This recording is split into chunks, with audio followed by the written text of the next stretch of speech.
Member for Regina Louvain. A couple of headlines from the past few weeks. Italy and Greece relaxed COVID restrictions ahead of tourist season. UK drops all travel restrictions. Denmark lifts all COVID-19 travel restrictions. Hungary, Iceland, Norway, Ireland, Romania, Slovenia, all open for travel ahead of summer, and the list goes on. Mr. Speaker, when will Canadians have the same freedoms that so many others around the world currently enjoy? Very simply put, does this NDP Liberal government actually trust Canadians?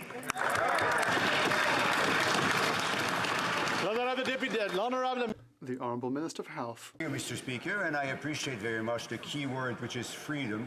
The reason we have the freedom to relax those measures in Canada is that many Canadians, in fact the vast majority of Canadians, have received their first, their second, and in many cases their third dose. Mr. Speaker, when we hear the opposition speak about public health measures, but badly about vaccination, we have to make a choice, Mr. Speaker.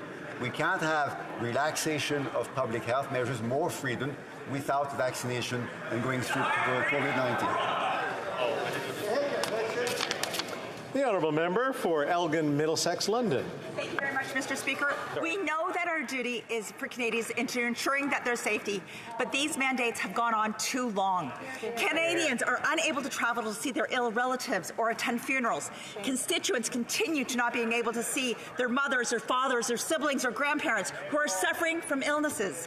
Canadians are looking for hope, Mr. Speaker. What is this government going to do to end these mandates and to reunite Canadians with their families?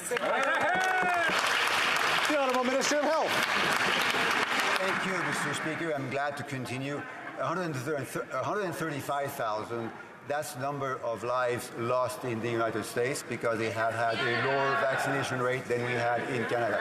Mr. Speaker, 135,000 people, that's about the size of any one of us riding in our country. 135,000 lives lost because in the other country they had a lower vaccination rate. That, Mr. Speaker, is not only a personal but also a social tragedy. The Honourable Member, Peace River, Wexlock. Mr. Speaker, Argentina, Costa Rica, Denmark, Hungary, Jamaica, Thailand, Mexico, Norway, and Poland. These are a few of the many countries that have ended all their vaccine mandates. Even citizens of Cuba, a country with an interesting connection to the Prime Minister, have more freedom to travel than Canadians. However, the Liberal government maintains one of the most restrictive vaccine regimes around the world. On what day will 7 million Canadians get to fly again? The Honourable Minister of Transport. Speaker, my honourable colleague never agreed with any of the public health measures we put in place. He never supported vaccine mandates. Order.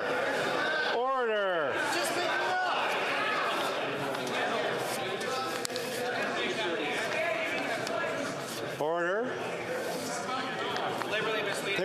I think we just let the minister answer, and we can ask another question if time. So you can get on the list. It's easy. Talk to your whip, and you can get on the list. The Honourable Minister of Transport.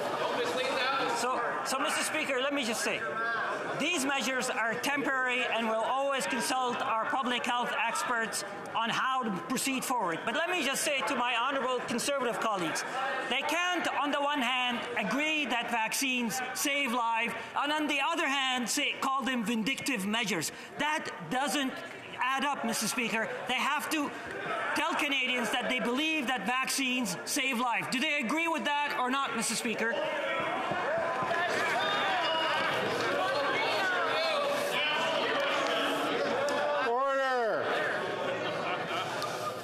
Order.